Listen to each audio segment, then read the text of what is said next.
Story 1. To set the stage, let's delve into a bit of background information. This incident took place approximately 3-4 years ago when I was just 16 years old. At that time, a prominent politician from one of our active political parties in the city was under investigation for her alleged involvement in an ATM robbery. The authorities had discovered the getaway car in her backyard, along with bullet shells used to crack open the machine. However, she managed to evade conviction with the help of a skilled lawyer who argued that her car had been stolen by the actual culprits. Although this defense seemed implausible, considering her pre-existing watch list for drug abuse, it was sufficient to keep her out of legal trouble. Now that the context is clear, let me share the events in which myself and some friends became involved. It was a typical Saturday evening when we decided to catch a movie at the local theater. The film ran from 10 p.m. to midnight, and afterwards we opted for a different route home on our bicycles. Since we all resided in close proximity, we rode together. This alternate path happened to lead us down a well-lit, albeit longer, street, coincidentally the same street where the aforementioned politician resided. As we pedaled along this route, we noticed a peculiar sight in the distance, a person walking a dog. However, walking seemed an inadequate term to describe her actions. She appeared to be more like skipping, flailing her arms wildly, while her bewildered canine companion struggled to keep up. As we gradually approached, we veered from the bike lane onto the car-free street since she was occupying the designated cycling space. It was at this moment that one of my friends, who rode beside me, muttered under his breath, "Isn't that the witch from the particular political party?" I must admit, it wasn't the nicest thing to say, but he spoke in hushed tones, assuming she wouldn't hear him. Little did we know. As we pedaled past her, the woman suddenly unleashed a barrage of incomprehensible shouts directed at us. Perplexed, we exchanged puzzled glances, convinced that she couldn't have possibly overheard my friend's comment. To be safe, we briefly checked if we had inadvertently dropped something, but finding nothing amiss, we chose to continue cycling. Given the unsettling nature of the encounter, we didn't feel comfortable stopping, attributing her behavior to extreme intoxication. We reasoned that it would be best to keep moving. Fast forward a minute or two, and we were still cycling along the same lengthy street, its end nowhere in sight. Unexpectedly, a car pulled up behind us. In a gesture of courtesy, we shifted back onto the bike lane, providing ample space for the vehicle to pass us safely. However, contrary to our expectations, the car veered onto the grassy divider separating the road from the bike lane and abruptly blocked our path. To our astonishment, it was none other than the woman we had encountered earlier. Emerging from the vehicle, she unleashed a tirade, berating us for our perceived offensiveness and disrespect. Filled with a mixture of panic and disbelief, we pedaled away as swiftly as possible, now pursued by a clearly unhinged woman, fueled by some form of intoxication or substance abuse. The high-stakes chase unfolded 2 more times, with the relentless woman persistently attempting to block our path, while we skillfully evaded her vehicle each time. Finally, realizing that we needed to find a way to shake her off, we made a split-second decision to escape her clutches by abruptly turning onto a different street. Thankfully, our town boasted a maze-like layout in certain areas, granting us a stroke of luck as we randomly zigzagged through various turns. As we glanced over our shoulders, we noticed that she was no longer trailing us. Breathing a collective sigh of relief, we pulled over to the side of the road, seeking a moment of respite to calm our racing hearts. After catching our breath, we convened to discuss our next course of action. One of my friends suggested that we simply head home, urging us to put the harrowing encounter behind us. However, while our initial panic began to subside, a surge of anger coursed through me. I had always struggled with a short fuse and had difficulty tolerating disrespect, despite my ongoing efforts to manage my temper. In that moment, I felt compelled to take a different approach. Retrieving my phone, I dialed the emergency line and narrated the entire ordeal to the police, providing them with our location. They assured me that help was on the way, given the proximity of the police station. I informed my friends that they were free to go home if they wished, but I personally felt compelled to return and witness the unfolding events. One of them chose to head home, while the other decided to accompany me. As we retraced our path back to the long street, it didn't take long before we encountered her once again. Evidently, she had been diligently searching for us. True to form, she positioned her car to block our path, and this time, we decided to halt as well. Keeping a safe distance, we cautiously engaged her, questioning the motives behind her outburst while she continued to hurl accusations of disrespect. In a reckless move, she lunged toward my friend, but he deftly evaded her attack, given her impaired state. Just as tensions escalated, the timely arrival of the police disrupted the unfolding confrontation. They swiftly intervened, restraining the woman and placing her in handcuffs. While one officer began questioning us about the incident, the other proceeded to search her car. To our astonishment, her demeanor suddenly turned fiercely aggressive as the second officer opened the vehicle's door. The reason for her reaction became apparent when the search unveiled not only copious amounts of illicit drugs, but also a substantial sum of cash, the serial numbers of which matched those stolen from the ATM in question. To compound the shocking discovery, the officers also stumbled upon a firearm and homemade explosive devices. As the pieces fell into place, it became evident that our dear politician had been using her vehicle to dispose of the remaining evidence related to the ATM robbery, alongside her personal stash of drugs. She had planned to carry out this nefarious act the day after our encounter. Consequently, she found herself facing not only charges of drug possession, but also a litany of other serious crimes. 2 months later, she was slapped with a substantial fine and handed a 7-year prison sentence. I vividly recall being summoned to court multiple times to provide testimony, sharing our harrowing experience. In hindsight, it became clear that she had gravely underestimated the consequences of pursuing a group of high school students, especially while harboring incriminating evidence of her own criminal activities within the very car she deployed for the chase. Story 2. So, let me give you some info about this situation.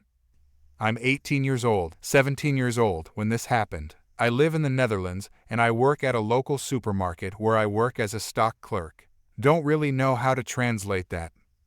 Almost every week, we have a discount on certain items. It's called the bonus, and sometimes, when you buy 2-3 items from one brand, you get some special product from that brand. A beer glass when you buy a 6-pack of that brand, a Lipton iced tea hat when you buy a certain amount of bottles, etc. That week, when you bought 3 items from this kid's brand, you get this rather creepy-looking doll. This is basically what the story is based around. And oh boy, am I glad we don't offer kids toys with these products anymore. Just like everyone in this subreddit, I never thought something like this would happen to me. But here we go. It did. I was working in the afternoon on a Thursday like usual when a kid walks by slowly. Of course, I don't think anything of this as I am just doing my job. She walks by about 3 times, and the 4th time she asks me if the dolls are out of stock. I explained to her that more will be coming that evening, and that she would unfortunately have to wait.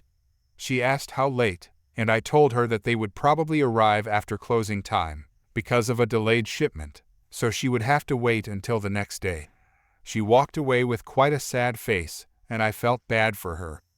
Although I continued working, I didn't really think about it anymore. Fast forward a bit to around 2 hours later. It's almost closing time, just 5 more minutes, and I was pretty tired. This is where the entitled mother comes in, without the entitled kid. She looked angry. The mother stomps straight towards me and quite angrily asks me if I was the boy that told her daughter that she couldn't have one of those dolls. Me, being tired, looks at her with a confused face, and after processing the question, I remember the kid that asked for the doll. Me. Yes, that's me. Entitled mother, do you know you made my little girl cry? Me. I am sorry for upsetting your daughter, but the dolls are out of stock and won't arrive until... She cuts me off. I don't care about the time it arrives. You will get me a doll right now, or I will make sure you get fired. I will do everything to make sure more dolls arrive as soon as possible. But the store closes in 5 minutes and... She cuts me off again. I want to look in the back. I don't believe you. She was pretty much screaming at the moment. I saw a colleague of mine in another part of the store look up from the work he was doing and listen to where the noise was coming from. He just continued doing his work, and I did not want to call him because I thought I could handle this myself. Nah. I bring the entitled mother to the back where we keep the dolls when we have them. I normally never let people into this section because it's only for employees, but I didn't want her to go super Karen, so I let her in. I grab one of the terminals. It's a small device that we use to keep track of the stock in the warehouse and the quantity of products we order in the next shipment. I showed her that there are currently no dolls in the store, and before I could show her the order we placed for new dolls, she grabbed the terminal, which is worth around €1,400 or $1,600, and throws it on the ground. I immediately asked my boss to come to the warehouse through my earpiece. The entitled mother knows she can't touch me or cause me any harm because A. I am under the age of 18, so it's basically child abuse, and B. There is cameras everywhere, and she already knew that. But apparently only point interests her, and she proceeds to kick all the wagons of goods we have standing in the warehouse. She also threw 6 packs of wine and beer on the floor, which made a horrible mess. After about 1 minute of this constant fear in me, my boss and 3 team leaders arrive in the warehouse to take a look at the situation. My boss was, well, not happy with the situation.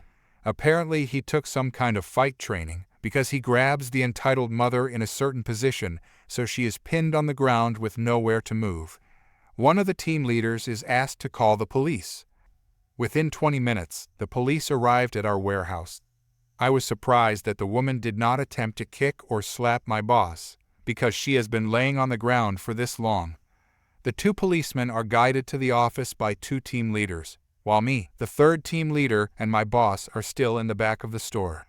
After about 10 minutes, which felt like an eternity for me, the policemen and team leaders came back, and one of the policemen put the woman in handcuffs. After that, we all go to the office. The entitled mother is giving me death glares the entire way there. She also kind of whisperingly swears at me and calls me all the names out there. When we get to the office, I feared I would have done something wrong that would indeed get me fired. And this begins with the entitled mother having the right to talk before me. Of course, she lies in a pretty big way, literally saying that I touched her kid. The officers probably already knew that was not the case and asked some questions about that to me. I was struggling to find the right words because I have never been in a situation like this, and I was on the verge of crying. I told them they needed to check the camera footage from 2.5 hours before this. They found the moment where the girl came up to me, and I didn't put a finger near her.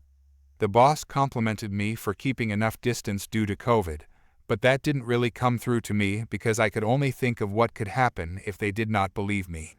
I knew the proof was there that I didn't touch the entitled kid at all. That was nice to know. The policeman knew enough and took the woman away from us, probably off to the police station where she deserves to be. My boss and team leaders compliment me on handling the situation and come with me to the warehouse to help me clean up. My boss noticed I wasn't in a good state to continue working, and he gave me a can of soda and told me I could go to the break room to take a break to cool down from this. Eventually, he just sent me home because I was too emotional from all the threats the WFI Brenneman was constantly telling me. When I came home, I told my parents the entire story, and they were shocked. They asked me if I wanted to continue working there, and I did. There was nothing wrong with the place itself, just very rarely the people that buy stuff there. My boss and I later made the rule of not doing this with dolls and children's toys anymore, because this happened a few times before, not this bad. It would solve the problem of entitled kids, and I have never seen one ever since. Story 3. I thought it would be a few months since I had another entitled parent encounter, but less than a week since my last one, it happened again. I was working on the tills at my supermarket serving customers during the school rush. It's around 4 p.m. I had just got done serving an elderly gentleman and was now serving a middle-aged man and his daughter. The previous customer was standing to the side, putting away his loyalty card and bank card when I noticed he had dropped his bank card instead of putting it away. The father who I was serving, now referred to as ED, quickly ran over and grabbed his card. I assumed he was going to return it, but instead, he ran back to the till and tapped the old man's card on the reader to pay for his shopping before grabbing his items and running after the old man. I had no customers after ED, so I approached the two as they were talking and overheard the ED saying, "You dropped your card back there, mate. Can't be losing that." He then promptly handed over the card and turned to walk away. I intervened and told the old man that ED had used his card to pay for his shopping. I also waved to our on-duty security guard to stop the ED, which he did. Myself and the old man walked down to the ED, and I asked him to stay put while I called a manager down. ED played dumb, spouting, "You have no right to stop me. I need to get my daughter home. This is false imprisonment, etc." Once the manager arrived, I explained what had happened, and this scumbag of a person had the audacity to say, "ED, I could have kept his card and used a lot more. Is that what you want me to do? He shouldn't be complaining about this. I only used a bit." He then turned to the old man and said something equally disgusting. "ED, just consider it compensation for giving it back to you." At this point, the old man was asking if he could get his money back. I headed back to my till and printed a copy of the last receipt, took the old man to the customer service desk, got his transaction refunded, and he was happy to leave there. He was taken to the side to be asked if he wanted to press charges for theft. One thing is for sure, ED is now banned from the store forever. Story 4. Hello, my friends and I have been talking about Karens after watching the Karen movie.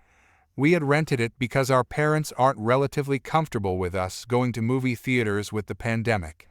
A friend of mine, who I knew since first grade, reminded me of the children destroyer Karen, the woman we never hoped to see again. A friend of mine watching was intrigued. Granted, she moved in the state after the Karen was gone when we were in 7th grade. I told her about it, and now I'm telling you. The 6th grade school year had begun for me. A few months later, a woman moved in, with her 2 entitled kids in my grade, entitled daughter ED and entitled son ES, with the signature Karen haircut. I didn't know what it was at the time. I thought she was just a normal woman. What I thought changed when the school year began. I walked to school with my amazing cousin C, in 8th grade at the time. We lived on the same block. You'll soon find out why she's so amazing later. Whilst crossing the street, we hear a horn. We look over, and beside us, we see Karen blasting her car's horn, yelling at the couple of kids crossing the street, including us. Amazing cousin, isn't that Karen? Me?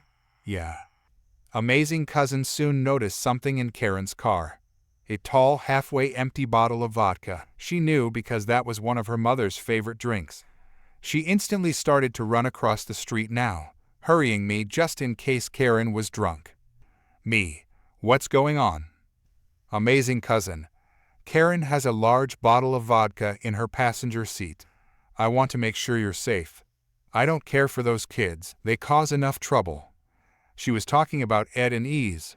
She lived next to them, so she knew most of what they were really like. She and her parents didn't tell me because they didn't want to get me, as young as I was at the time, in a situation like that. Damn, I knew she was a Karen.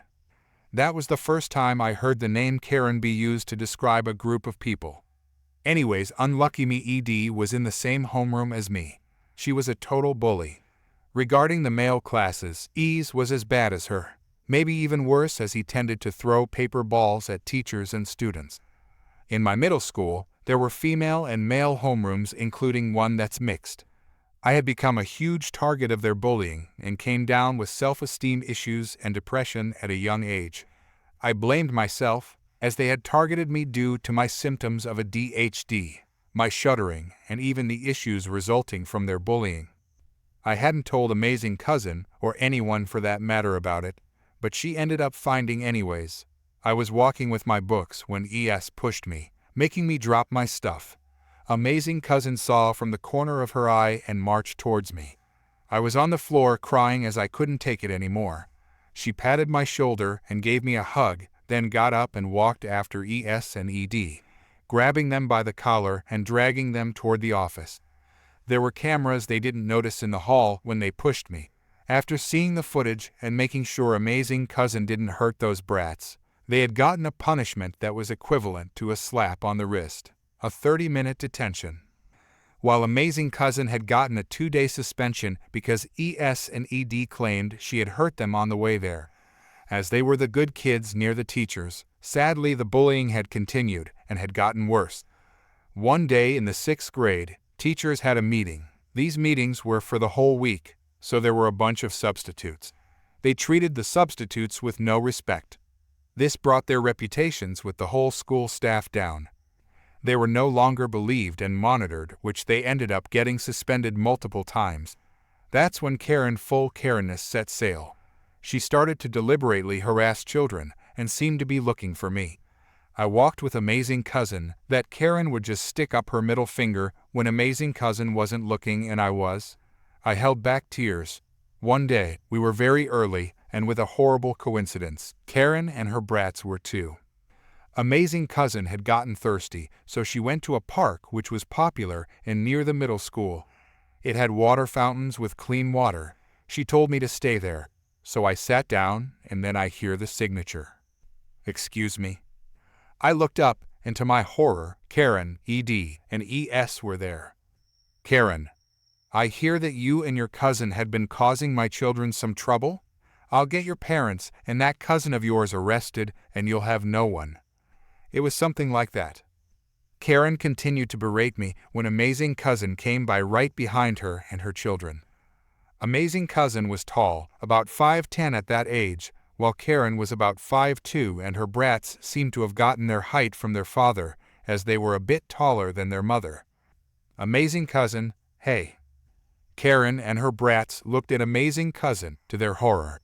She was back, and she looked pissed as what had been happening to me caused her to have an extremely low patience for Karens. Amazing Cousin, you see, Karen, this is why your husband left you. He was probably tired of your nonsense. How are you going to berate a child and encourage your kids to help you along? That's why they've been getting in trouble. You're such a Karen, and nothing will ever help that.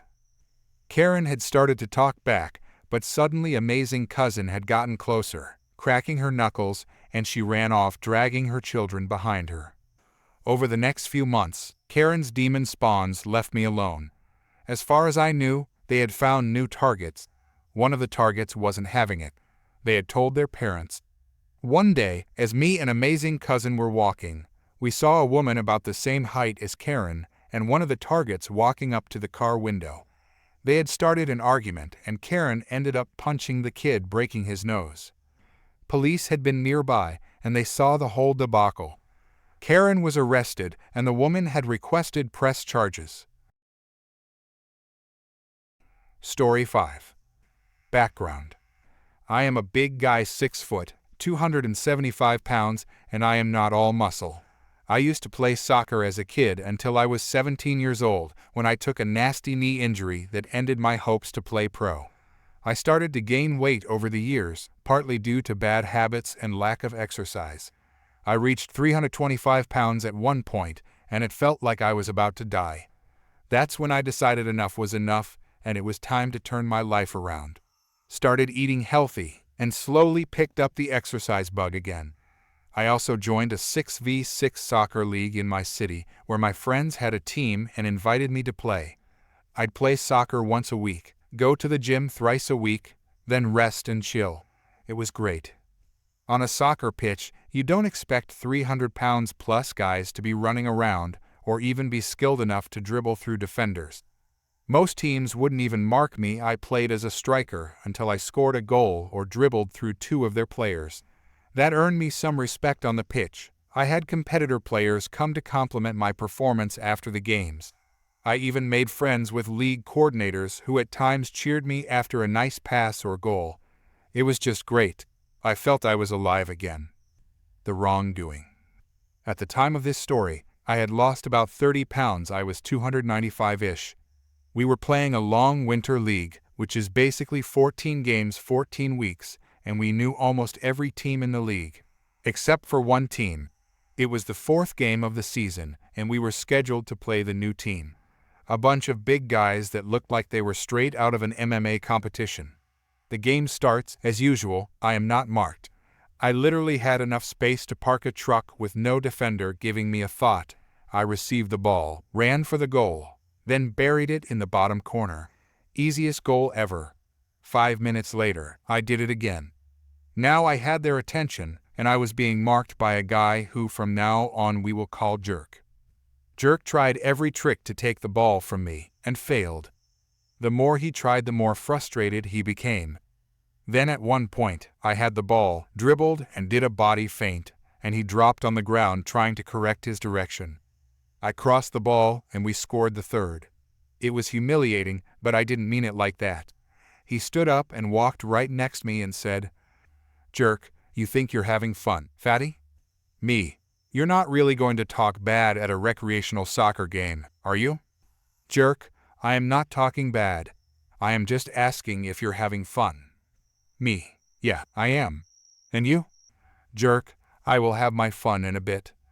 I didn't really know what he meant, but I didn't give it a thought. A few minutes later, I received the ball again. Jerk is like a step or two behind me. The next thing I know is my left foot, the one planted in the ground as I receive the ball with my right foot, is twisted. I hear a loud popping sound from my ankle, and I am on the ground. A moment later, a jolt of excruciating pain in my ankle made me groan like an elephant stomped on my foot. Jerk has taken an illegal sliding tackle on my left foot, and it tore my ankle under my body weight. Then, he literally stood up and leaned down on me and said, "Now I had my fun." I was out of the game. Fast forward 24 hours. My ankle is swollen the size of a large grapefruit. I see a doctor who diagnoses that my anterior talofibular ligament has a second-degree tear. This is the strongest ligament in your ankle BTW. I can't play any sport and only use my feet lightly for 8 weeks minimum. I made sure I submitted an incident report to the league after the game, then kept all the receipts for medical treatment as a result of the injury. It took a toll on me emotionally as it reminded me of my old knee injury that ended my soccer dreams. I was determined not to slip into depression again though. Even though I could no longer go to the gym or the pitch, I was still eating healthy and spent the next 8 weeks planning my revenge. It took me 9 weeks to recover, which was better than the sports specialist predicted. I was back in the last game of the season before the 2 playoff games. We were playing Jerk and his team again. I had spent my whole recovery time doing my very best to get ready to make that game. Took physio's advice and applied them to the letter, did anything and everything to make sure that I am good to play. I made it. Now it was time for exact revenge. The revenge. I concocted a plan with my friend Dave to exact revenge on Jerk, one that would leave him with a permanent memento from yours truly. Jerk likes to stay behind, then make a vicious tackle, push or shove when the player he is marking is about to receive the ball. I was going to use that against him the worst way. In the game, I made sure Jerk felt like I was scared of him. When I received the ball, I got rid of it too quickly, and if I was dribbling, I either passed it or let it go as if I was avoiding contact. This encouraged him to stay with me and to scare me even more. He literally played the first 15 minutes of the game with a smug all over his ugly face. That was about to change. About 20 minutes into the game, we got a corner kick. Dave goes to play the kick and I stand in the box. Jerk is 2 steps behind. Dave was about to take the kick, then he stopped and nodded no. This meant Jerk was no longer in position and we couldn't do what we planned to do. This happened a couple of more times. Then it is the 4th corner kick towards the end of the first half. Dave is taking the kick. He looks at me and he nods yes. Jerk is 2 steps behind me and is now marking me again. I put my hand up and shout, "Here, Dave." Jerk now commits to me. Dave then goes on to play this sweet perfect cross right above my head level. Jerk goes on to do his standard come from behind and do something nasty routine. At that very moment, I plant both feet in the ground, expecting the shove from behind, lean backwards and launch my body towards Jerk. He is going for the ball with his head, and I am going with my head for his face. He perfectly planted his face in the back of my head, his head going forward, and my head going backwards. I swear I could hear his nose break on the back of my head. We both fall to the ground and I drop with my whole 290 pounds on top of him, catching him with my elbow, straight into the eyebrow. As I turn around on the ground, he has a cut on his eyebrow. His nose is broken and is literally pointing to the left, and he is bleeding. I shout, "First aid kit here please." Then tell everyone I was first aid certified and start sitting him up and leaning his head backwards to stop the bleeding. In the process, I pinch his nose to check if it's alright and he screams like a little girl. Then I say, "Oh, it seems your nose is broken." League coordinators cart him out, and an ambulance picks him up a few minutes later. After the game, he sent a message saying he is suing me for intentionally breaking his nose and cutting his eyebrow. The league coordinators did not support his incident report and said that it was he who went for me from behind, and that I couldn't have anticipated that, let alone injure him so badly if it weren't for his own force. They also indicated that I was the first person to provide first aid to him after the fall. He had no leg to stand on, and his claim was dismissed. Then I sent him a letter from my lawyer letting him know I was suing him for my injuries 9 weeks prior, supporting that with doctors' reports, physio reports, and the league's incident report where the league coordinators concluded that his tackle was both illegal and deliberate. He had received a warning from the league that he would be permanently banned for such behavior. The league then went on to ban him from participating in the games. He reimbursed me $2,300 in medical costs. I scored 3 goals that game. We won and made it to the playoffs. Then we beat them again in the playoffs and won the league. I am still on track with my weight loss. Story 6. My wife and I have 3 kids, 36M, 32F, and 25F. We have had agreements with all of our kids that we would help pay for up to $10K for their weddings, or use that same amount towards a down payment on their first home. Both of our oldest kids picked the down payment option. They both got married and had medium-sized weddings, both under 100 guests. They paid for the majority of their weddings themselves, but we did pitch in maybe $12K to each of them to help a bit. My youngest got engaged last year and started planning her wedding, which was scheduled for this October.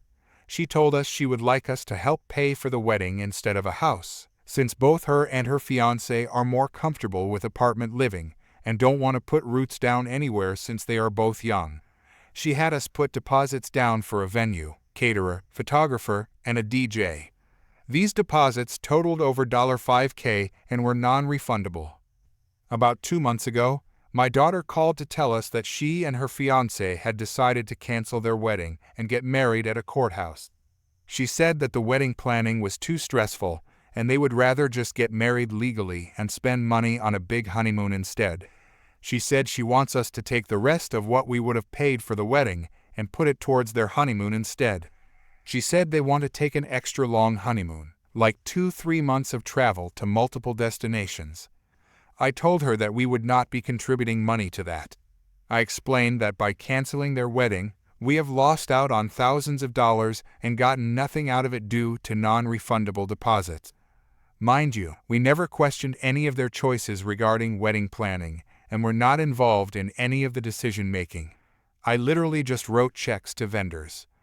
My daughter is upset and accusing me of playing favorites with her older siblings and for punishing her because she wants something different for herself. I told her that the situations are not the same and that giving her thousands of dollars for her to bum around Europe and Asia for a few months was never something I agreed to. My wife wants to give our daughter a few thousand to try and even things out, but I am firmly against this. The way I look at it, we already gave her thousands of dollars and she decided to literally throw all of that money away. I understand wedding planning is stressful, and if they want a courthouse wedding, that is their choice. But it also wasn't their money that they lost by canceling the wedding, it was ours. My daughter thinks I am being a jerk about this, and my wife wants to just give her the money to keep the peace. But I feel like that just completely absolves our daughter of what her decisions have cost us. I don't want to pay for her wanderlust after she cost me thousands of dollars. And now for some comments. You're not in the wrong. But I would encourage you and your wife to inform them that the remaining balance of the money is available to help contribute to a down payment on a home at a future date. This way, you are not playing favorites. You are not punishing her for changing her mind about the kind of wedding she wants. And you are still only using the money for purposes you are comfortable contributing to. Note, I get that you are annoyed at the loss of non-refundable deposits, but you are skating perilously close to a jerk rating by framing it as, she decided to literally throw all of that money away, and I wouldn't be at all surprised if that attitude is what your wife is reacting to. You are succumbing to the sunk cost fallacy. That money would have been gone no matter whether your daughter went through with the wedding or not. The only thing different is that, by realizing that she didn't want the big wedding, she has stopped spending additional unnecessary money. You're not in the wrong. Throwing away your money was a jerk move, and I wouldn't give her more personally. If she had asked for the money for a honeymoon up front because she wanted to do a courthouse wedding instead, then that's one thing. But to be so disrespectful with your gift and then ask for more, that's just incredibly entitled. I am also curious what jobs they have that they can take a multi-month honeymoon.